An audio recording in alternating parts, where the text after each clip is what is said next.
Jeremias 17 nós vamos ler não, tá? Nós vamos ler Jeremias capítulo de número 2. Aliás, capítulo número 1. Capítulo 1.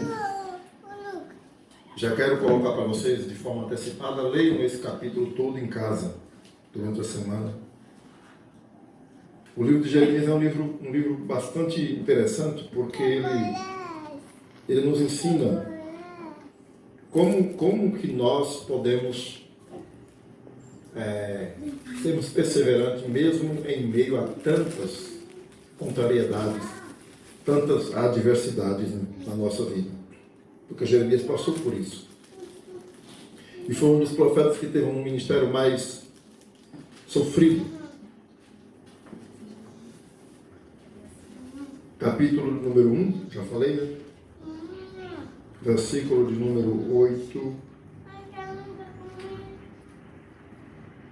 Vamos ler o versículo número 17 e 18.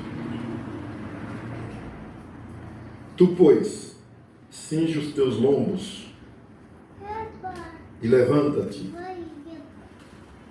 E dize-lhes tudo quanto eu te mandar. Não desanimes diante deles, porque eu farei com que não temas na sua presença. Dize-lhes tudo quanto eu te mandar. Isso basta, viu, amados?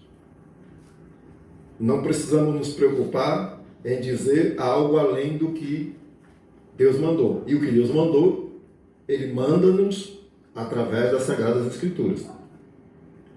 É claro que Ele poderá mandar falar alguma coisa mais específica para alguém, na forma de profecia e tal, mas, de um modo geral falando, o que Deus manda que falemos está nas Sagradas Escrituras. Então Ele diz para Jeremias: você vai falar para a nação tudo que eu te mandar. Isso basta. Não fale, é mais ou menos assim, não fale o que você pensa, não fale o que você quer falar. Não fale o que você acha que deveria falar, mas é o que eu te mandar falar. Naqueles dias que Deus estava falando para Jeremias, evidentemente ele não tinha uma Bíblia escrita para seguir, não é? Uma diretriz como nós temos hoje. Eu estou falando aqui para vocês através das Sagradas Escrituras. Naqueles dias Jeremias não tinha uma escritura em mãos. Então ele tinha que se ater, ele tinha que se equilibrar, ele tinha que ter essa postura de falar apenas o que Deus mandasse falar. Oxalá que hoje todos que pregamos, todos que falam, os que se intitulam profetas, falassem apenas aquilo que Deus manda, que Deus lhes manda falar. Aí certamente não causaria tanta confusão, né? As confusões que são geradas hoje por aí é justamente porque falamos além do que Deus quer que falemos. Falamos o que Deus quer, às vezes, ou a maioria das vezes, mas também falamos aquilo que achamos que devemos falar. Mais ou menos assim, bom, o que Deus manda falar não é suficiente. Eu preciso dar a minha opinião, eu preciso dar o meu parecer. Eu preciso também dar uma palavra que eventualmente vai sanar a situação e não vai resolver.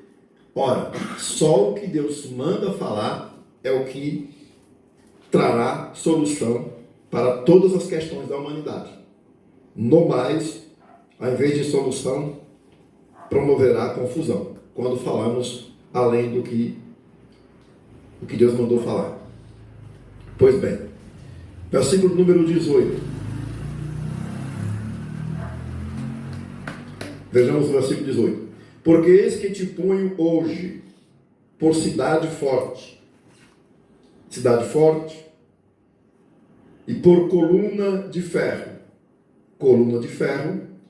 e por muros de bronze. Olha que coisa maravilhosa. Deus estava pondo Jeremias diante da nação, diante do povo. Deus estava dizendo para ele: você vai ser como uma cidade forte perante eles. Você vai ser como uma coluna de ferro. E você vai ser como muros de bronze no meio dessa população em Israel. Quem que não gostaria ser classificado, ser, né, intitulado como coluna de bronze? Não, eu sou uma coluna de bronze. Quer ver? Pensemos um instante. Não precisa falar, basta pensar. Você se considera como uma coluna de bronze? Você se vê como uma cidade forte? Você se identifica como uma coluna de ferro? A coluna de ferro, cidade forte, coluna de ferro e muro de bronze. Você se identifica como tal? Quem não gostaria de fazer esse auto-exame e se declarar, né, ser, no final, considerado, após uma análise, se declarar ou entender, né, que seria tal pessoa, cidade forte, coluna de bronze, coluna de ferro e muro de bronze. Isso é coisa esplêndida para qualquer pessoa. Irmão, você é uma coluna de bronze. Você é uma cidade forte.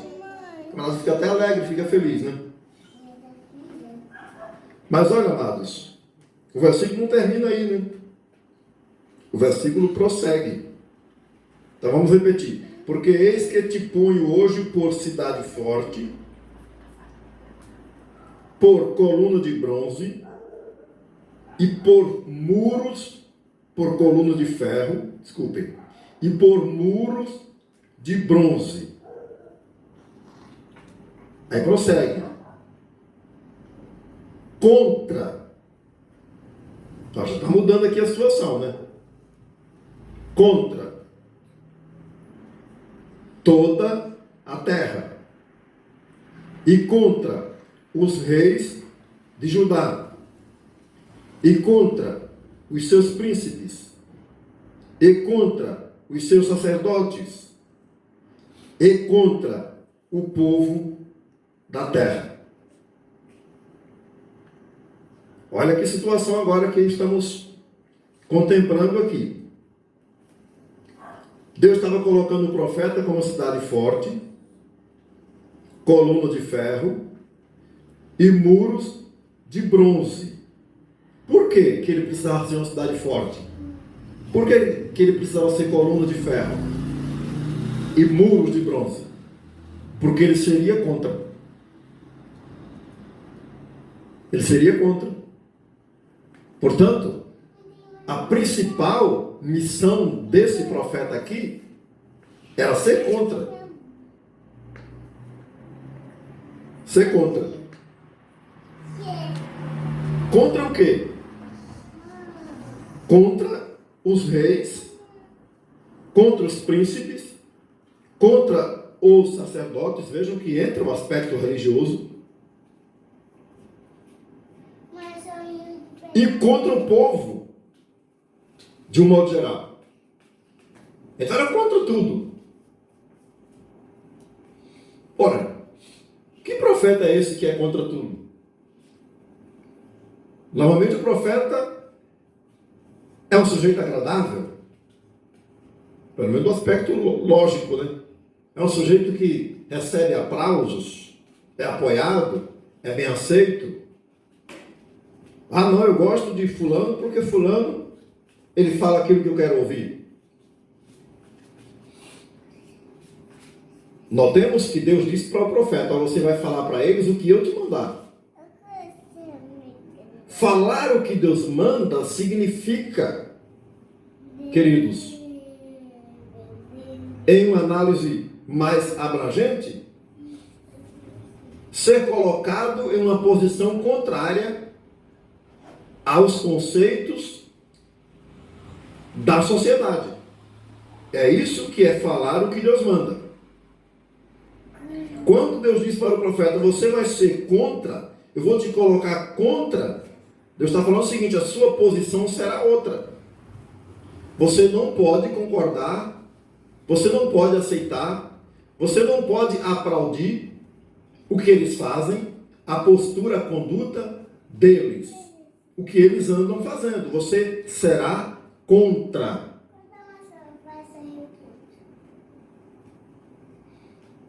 Eu acho que aqui cabe fazermos uma pergunta introspectiva. Nós estamos sendo contra? Não é contra as pessoas. Nós estamos sendo contra aquilo que eles praticam, processam no dia a dia, defendem, fazem, creem, adoram. Como que nós estamos? Qual é a nossa posição? Somos contra ou somos coniventes? Somos contra ou somos conformados com a situação da sociedade de um modo geral falando? Deus está constituindo aqui o profeta para ser contra. E se você ler o livro inteiro do profeta Jeremias, você vai ver o que essa gente fazia. E por que Jeremias precisava ser contra eles. Qual os caminhos que essa gente trilhava. Então, Deus, que conhece os nossos caminhos, está falando para o profeta o seguinte, você tem que ser contra, você precisa ser contra. Você não pode defender essas ideias, esses ensinamentos deles, essa religiosidade deles, essa crença deles, essa prática idólatra que eles vêm processando.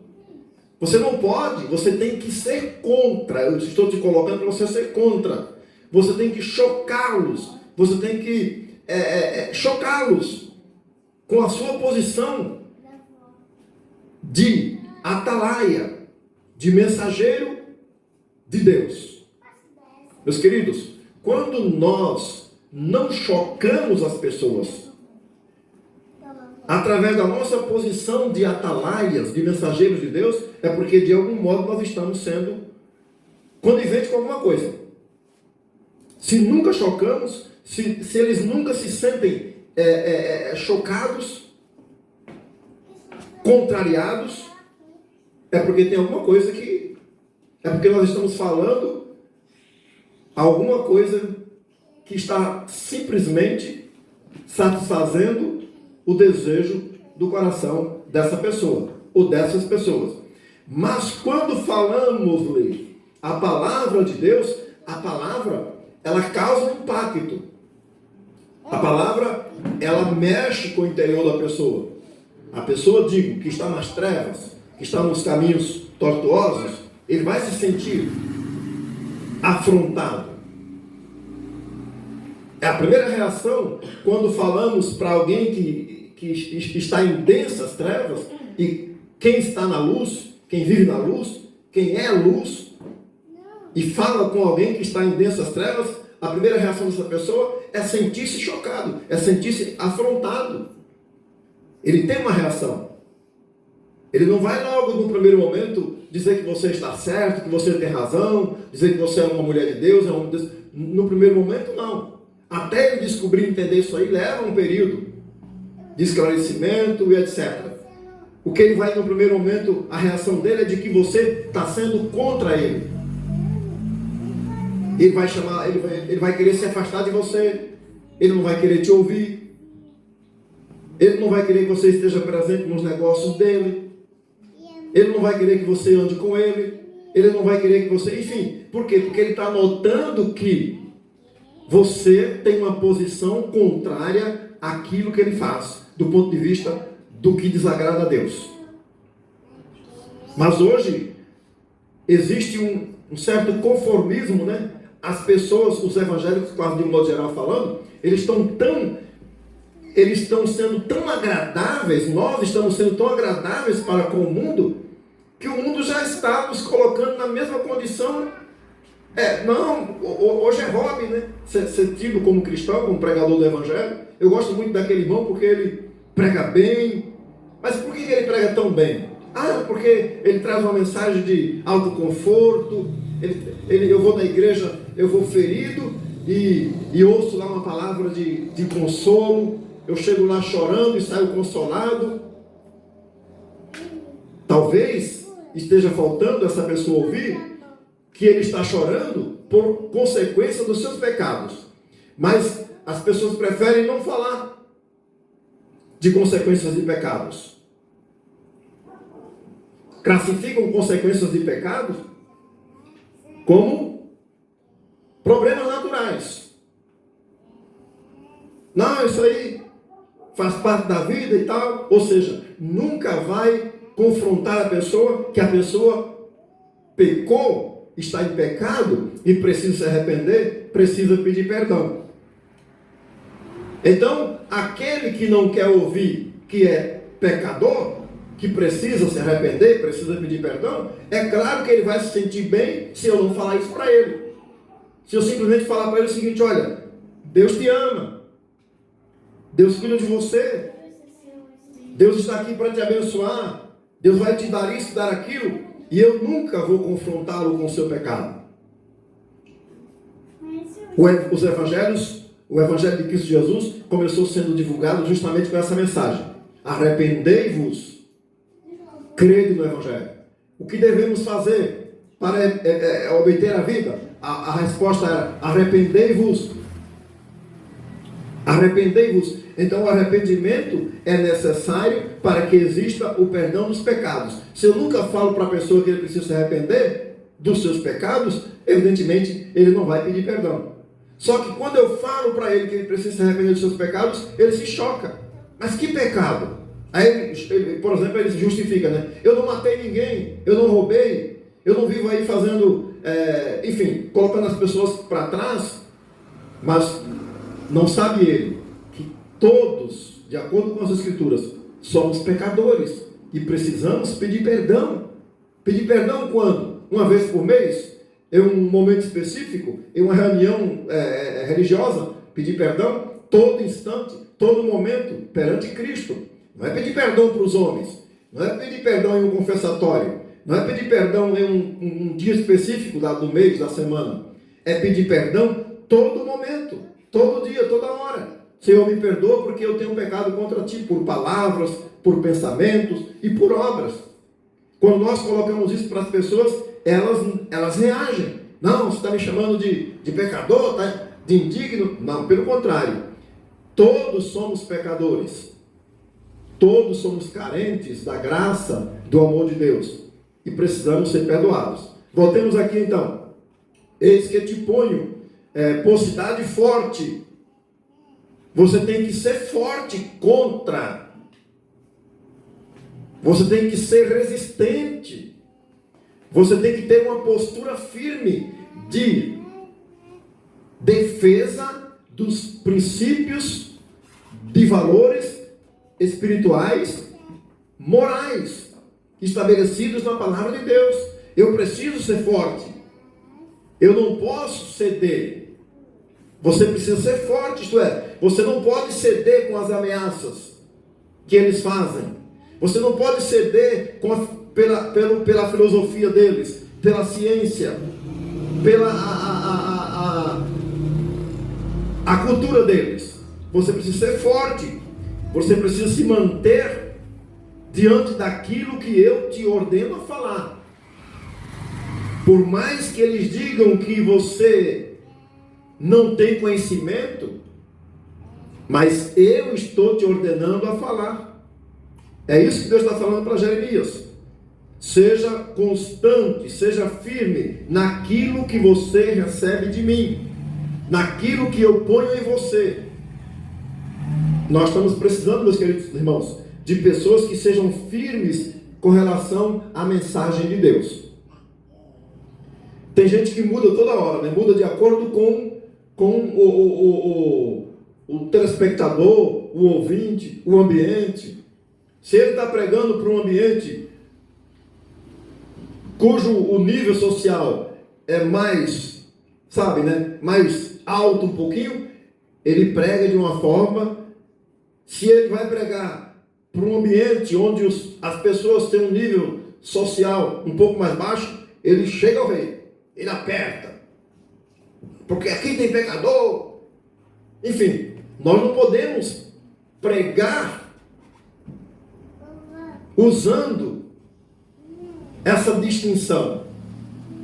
Nós precisamos entregar a mensagem de Deus como recebemos de Deus para as pessoas de um modo geral falando. O pecado, o pecador, ele não está só na classe baixa.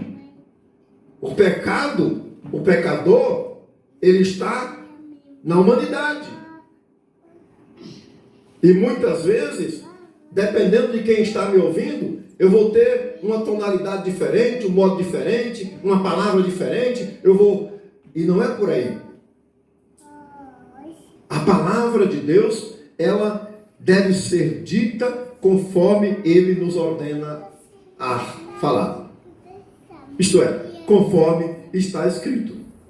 Você vai ser contra os sacerdotes, você vai ser contra... Irmãos, aqui tem autoridades. Você vai ser contra... Vejam, contra reis, contra príncipes, contra sacerdotes e contra o povo. E repito, Deus não estava colocando Jeremias aqui para sair pelas ruas da cidade de Jerusalém, afrontando as pessoas no sentido de desrespeitando-as, provocando confusão, comprando brigas. Não era nesse sentido. Desrespeitando as autoridades, não. Era falar para eles que o que eles estavam fazendo era contra os parâmetros estabelecidos por Deus. Era chegar no rei, por exemplo, e dizer para o rei que ele estava cometendo idolatria. Por quê? Estava adorando a Baal, estava adorando aos Baalins, estava oferecendo os seus filhos como sacrifício. Era chegar para os sacerdotes religiosos e dizer que eles estavam cometendo um erro, cometendo um pecado, porque eles estavam se apoderando das coisas sagradas que as pessoas levavam para oferecer a Deus. Isso era ser contra. Era chegar no sacerdote e dizer para ele o seguinte: vocês não estão ensinando ao povo conforme as escrituras ensinam, conforme Deus ensina. Hoje, ser contra os religiosos, os líderes, não é ser contra eles como pessoas, é ser contra a maneira como eles estão colocando para as pessoas os seus conceitos e não a palavra de Deus. Isso era ser contra. Ser contra o povo era ser contra a prática mundana, pagã, idólatra daquele povo que desviavam-se de Deus. Deus diz, num certo momento, que o jumento conhecia o seu possuidor, o boi conhecia o seu dono, mas aquele povo não lhe conhecia. Portanto, isso revela o quanto eles eram ignorantes no tocante a conhecer a Deus. O quanto eles estavam distantes de terem de fato um relacionamento com Deus, uma vez que eles não o conheciam. E não o conhecendo, não podia se relacionar com ele. Então, ser contra o povo significava justamente falar para ele o seguinte: olha, vocês estão cegos, espiritualmente falando. Vocês são ignorantes no tocante a Deus. Vocês vivem aí, subindo, indo para o templo, adorando de forma inútil, porque o coração de vocês está distante de Deus. Isso era ser contra. Ser contra o povo significava dizer: olha, pessoal, quem coordena as chuvas aqui não é Baal, não é ele que faz chover, mas é o Deus dos céus, assim como aconteceu com Elias. Elias não foi contra o rei Acabe, Elias não foi contra a nação de Israel nos seus dias, ele foi contra as práticas idólatras daquele povo, que tinha um Baal como o coordenador das coisas, alguém que tinha resposta para o povo. E Elias se levanta contra essas atitudes, esse comportamento daquele povo.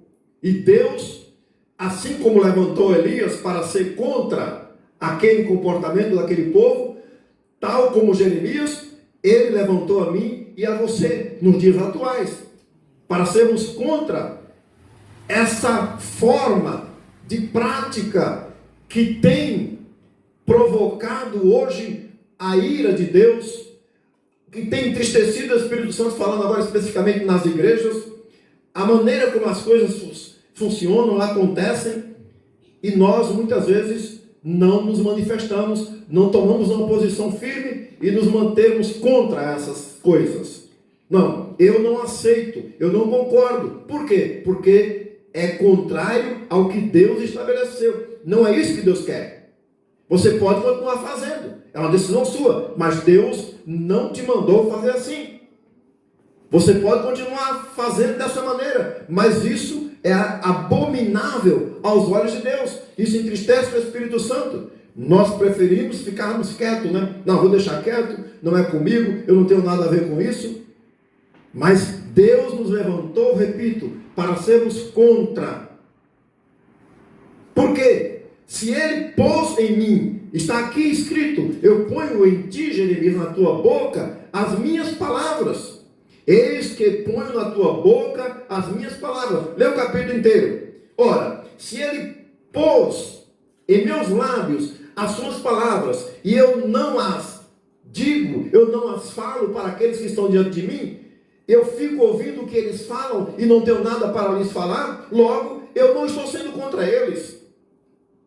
Ser contra aqui tem um sentido de combater também aquilo que eles fazem. Isso é, combater o mal, combater o pecado, combater a mentira, combater a prostituição, combater a idolatria, combater a avareza, combater, enfim, combater, ser contra, é pecado. Mas hoje nós preferimos ficar quietos, né? Não quero falar sobre isso, porque isso aí não tem nada a ver comigo, é problema de fulano, de Beltrano, é problema dele. É claro que é um problema dele, mas Deus disse para o profeta, se você não avisar ao ímpio, que o ímpio deve se converter dos seus pecados e ele morreu dos seus pecados, eu requererei o sangue dele de ti. Então vejam a nossa responsabilidade.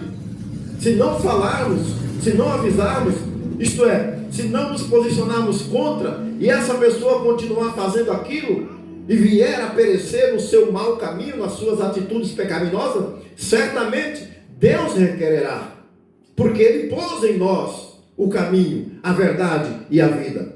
Se eu não falar para a pessoa, olha, eu conheço o caminho, eu conheço a verdade, eu conheço a vida, e essa pessoa continua andando no caminho errado, vivendo na mentira, e morrendo, vivendo morto, é claro que eu tenho culpa. Você tem culpa, teremos culpa, mas é justamente para que nos livremos da culpa que devemos falar, que devemos ser contra, que devemos apontar para eles o que de fato Deus quer de cada um de nós. Então eu ponho em você, Jeremias, as minhas palavras na tua boca, você será como uma cidade forte, você vai ser como um muro de bronze, e você vai ser como coluna de ferro. Só que você precisa tomar uma posição contra toda espécie de pecado, toda obra má, contra todas as trevas, contra todo o reino contrário a mim. Você tem que ser, ou seja, tudo que é contrário a Deus, a Cristo Jesus, eu devo ser contra. E muitas vezes nós não estamos. O capítulo 12, né? Parece capítulo 12 do livro de Romanos, é isto mesmo. O apóstolo Paulo diz assim, ó, não vos conformeis com este mundo. Parece que nós estamos conformados. Ninguém questiona nada mais. A gente prefere só questionar os governos, né? Do que questionar o pecado que hoje acontece aos nossos olhos de diversas maneiras. As pessoas saem por aí. Esse dia eu estava na empresa e teve lá um comentário que eles estavam bastante falando sobre o negócio de violência, e eles estavam elogiando um grupo de pessoas que lixaram um sujeito na rua, porque esse sujeito saiu um comentário que ele era pedófilo e tinha atacado uma criança. E aí o pessoal foi lá, se reuniu e desceram a lenha nessa pessoa. Aí depois descobriram que não era aquela pessoa. Só que já tinham machucado bastante o rapaz. Eles estavam comentando isso lá, né? E aí, cada um dando a sua opinião, e eles estavam se posicionando a favor daqueles que tinham agredido o rapaz. Não, porque se fosse com meu filho. E aí eu falei, mas, primeiro, não era ele o rapaz. Olha que tipo de pecado que eles cometeram. Não era. A pessoa que eles estavam punindo não era o culpado. Mas eles foram lá e puniram. E muitos hoje na igreja estão defendendo isso aí. Não, se errou, tem que ir lá e bater, não sei o quê. Nós estamos sendo contra. Eu não estou aqui defendendo, pessoal, que o estuprador continue sendo estuprador. Não estou defendendo que o pedófilo continue sendo. Não é isso.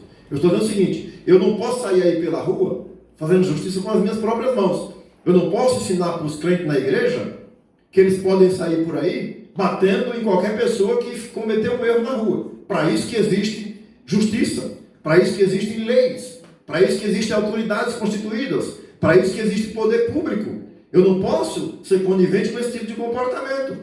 Cometeu os seus erros lá fora, vai ser punido ao rigor da lei. Mas chegar na igreja e falar, irmãos, se acontecer na sua rua, baixa a lenha. Junte-se com os demais e aí você está cometendo um crime, está sendo criminoso também. O cara lá foi lá e cometeu um crime, e você vai e comete outro crime em cima dele. Minha é a vingança, eu darei a recompensa, diz o Senhor. Capítulo 12 de Romanos também.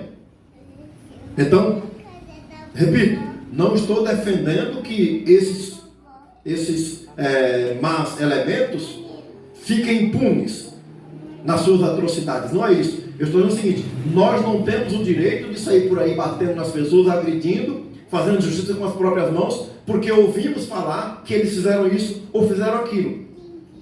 Ouvimos. Alguém colocou na internet, olha, fulano da camiseta escura, do carro tal, passou aqui e fez isso. Lá na frente ele é atacado e é agredido por um monte de pessoas. E às vezes não é ele, é um outro. Então, e nós estamos nos posicionando de que forma diante disso? Então, ser contra, irmãos, é ser contra todo tipo de comportamento que contradiz as Escrituras. Eles são contra as Escrituras, eles são contra a palavra de Deus, então logo eu sou contra eles. Eu não tenho a mínima intenção de ser contra o mundo. Mas se o mundo é contra mim, no que diz respeito à palavra de Deus, então eu serei contra o mundo. Entendeu? Se o mundo é contra mim, no que diz respeito à palavra de Deus, por exemplo, se o mundo fala para mim, não, Deus não existe, eu serei contra o mundo. Deus existe. Por quê? Porque a palavra de Deus diz que Ele existe e Ele é o meu Deus. Ele é o seu Deus. Ele é o Criador de todas as coisas. Eu não posso aceitar, eu tenho que ser contra. Então, ser contra é justamente você manter-se na posição firme de que você tem convicção que aquilo que você recebeu de Deus está em você e você deve transmitir. Você deve falar. Eu vou encerrar já dentro de alguns instantes, mas só lembrando a você o seguinte: sendo você contra, no versículo 19, sendo você contra, eles vão pelejar contra você. Pelejarão contra ti. Vejam quantas vezes aparece a palavra contra ti. Contra. Eles vão pelejar contra você. Mas não prevalecerão contra você. Então, quando você se posiciona contra, porque você está ao lado do bem, você está ao lado da luz, você está ao lado da palavra de Deus, eles vão pelejar contra você, isto é, eles vão reagir. Eles vão te pressionar, eles vão te humilhar, eles vão te agredir, etc. Você tem que ser forte. Aí entra novamente, você precisa ser forte. Porque vai existir uma reação forte por parte deles. Só que você precisa ser como cidade forte, como coluna de ferro e como muros de bronze para aguentar a pressão, para não abrir mão, para não ceder. a esses caprichos. Muitas pessoas foram fortes até um certo ponto. Até quando o ataque do mundo contra eles se intensifica, eles então desistem. Quando eles se sentem, às vezes é porque percebem que vai perder algum direito, vai perder alguma mordomia, vai perder a amizade de alguém, aí eles se entregam. Não, peraí, eu vou parar com esse negócio, eu não vou mais combater o pecado, eu não vou falar mais disso não, porque eu estou perdendo um amigo fulano, eu corro o risco de perder meu emprego, eu corro o risco de perder enfim. Não, meus queridos irmãos, não importa que tipo de perda venhamos sofrer, perda no sentido material, não importa, contanto que não perdamos o nosso tesouro, que é Cristo Jesus, o nosso Senhor. Não importa se vamos começar a perder isso ou aquilo, para defender o Evangelho, defender a genuína fé em Cristo Jesus. O que importa é termos certeza que o versículo 19 diz assim, ó: pelejarão contra ti, porém não prevalecerão contra ti, porque eu, o Senhor, estou contigo. O que importa é termos certeza que Deus está conosco. Podem todos estarem contra nós, mas o Senhor estando conosco, isso basta. Todos podem. Uma certa vez falaram para mim, parece que foi Atanásio. Falaram: Atanásio, o mundo está contra ti. Ele responde: seja portanto eu contra o mundo, o Senhor está comigo. O importante é sabermos que o Senhor nosso Deus está conosco. As autoridades estão contra, o vizinho está contra, fulano está contra. Eles estão contra você porque você está contra as atitudes que não correspondem com a palavra de Deus. Que Deus, portanto, nos dê graça para nos mantermos contra. Guarde isso. Eu sou contra. Você é contra o quê? Contra fulano? Não sou contra fulano. Eu sou contra aquilo que fulano faz. Se fulano vive mentindo, eu sou contra a mentira. Se fulano vive se prostituindo, eu sou contra a prostituição. Se fulano vive roubando, eu sou contra o roubo. Se fulano vive agredindo, eu sou contra a agressão. Se fulano vive, enfim, caloteando, eu sou contra os calotes. Se fulano, enfim, somos contra a prática do pecado. E somos a favor do bem, da paz, do amor, da justiça, da verdade, da santidade, da fidelidade.